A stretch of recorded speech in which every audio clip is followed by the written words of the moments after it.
안녕하세요. 오늘 우리는 도널드 트럼프 전 대통령이 연준 의장 제롬 파월을 왜 제거하려 했는지 그 배경과 숨겨진 이야기들을 파헤쳐 보겠습니다. 이 흥미로운 이야기는 정치, 경제, 그리고 개인의 야망이 어떻게 복잡하게 얽혀 있는지 보여주는 한 편의 드라마와 같습니다. 2018년 도널드 트럼프는 제롬 파월을 연준 의장으로 임명했습니다. 당시만 해도 두 사람의 관계는 우호적이었죠. 트럼프는 파월을 자신의 측근으로 여겼고 파월 역시 트럼프의 경제 정책에 협력하는 듯 보였습니다. 그러나 시간이 지나면서 둘 사이에는 묘한 균열이 생기기 시작했습니다. 트럼프는 파월의 금리 인상에 불만을 품었고 이는 곧 공개적인 비판으로 이어졌습니다. 트럼프는 파월이 미국의 경제 성장을 방해하고 있다며 노골적으로 비난했고 심지어 파월을 해임할 수도 있다는 암시까지 했습니다. 이러한 갈등은 미국 경제 정책의 방향성을 흔드는 중대한 사건으로 이어졌습니다. 그렇다면 트럼프는 왜 파월을 제거하려 했을까요? 표면적인 이유는 금리 정책 때문이었습니다. 트럼프는 금리 인하를 통해 경제 성장을 부추기고 싶어 했습니다. 낮은 금리는 기업들의 투자를 활성화하고 소비를 촉진하여 경제에 긍정적인 영향을 미칠 수 있습니다. 트럼프는 자신의 재선 성공을 위해 경제 성장을 최우선 과제로 삼았고 이를 위해 파월에게 금리 인하를 강력하게 요구했습니다. 하지만 파월은 인플레이션을 억제하기 위해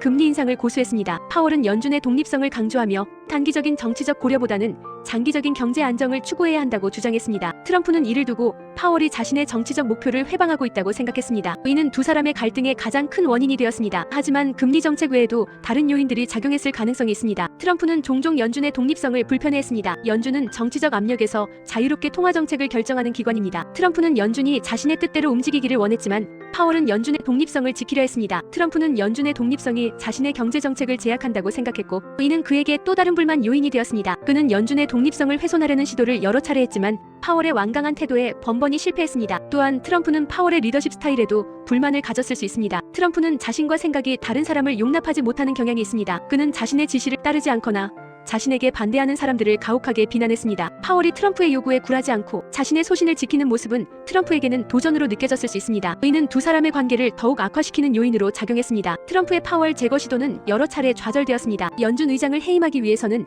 명확한 사유가 필요하고 정치적인 반발도 감수해야 하기 때문입니다. 특히 파월은 상당한 정치적 지지를 받고 있었기에 트럼프는 그를 쉽게 해임할 수 없었습니다. 하지만 트럼프의 비판은 파월에게 상당한 심리적 압박을 가했고 연준의 정책 결정에도 영향을 미쳤을 수 있습니다. 트럼프의 압박 속에서 파월은 어려운 결정을 내려야 했고 이는 그의 리더십에 큰 부담을 주었습니다. 결론적으로 트럼프가 파월을 제거하려 했던 이유는 금리 정책, 연준의 독립성, 그리고 리더십 스타일 등 복합적인 요인이 작용한 결과입니다. 이는 정치와 경제가 얼마나 밀접하게 연결되어 있는지 보여주는 사례이며 앞으로도 우리에게 많은 시사점을 던져줄 것입니다. 이 사건은 경제 정책 결정 과정에서 정치적 고려가 얼마나 큰 영향을 미칠 수 있는지 그리고 연준의 독립성이 얼마나 중요한지를 다시 한번 생각하게 합니다. 더 나아가 이 사건은 한 개인의 정치적 야망이 국가, 경제에 미치는 영향에 대해 깊이 고찰하게 합니다.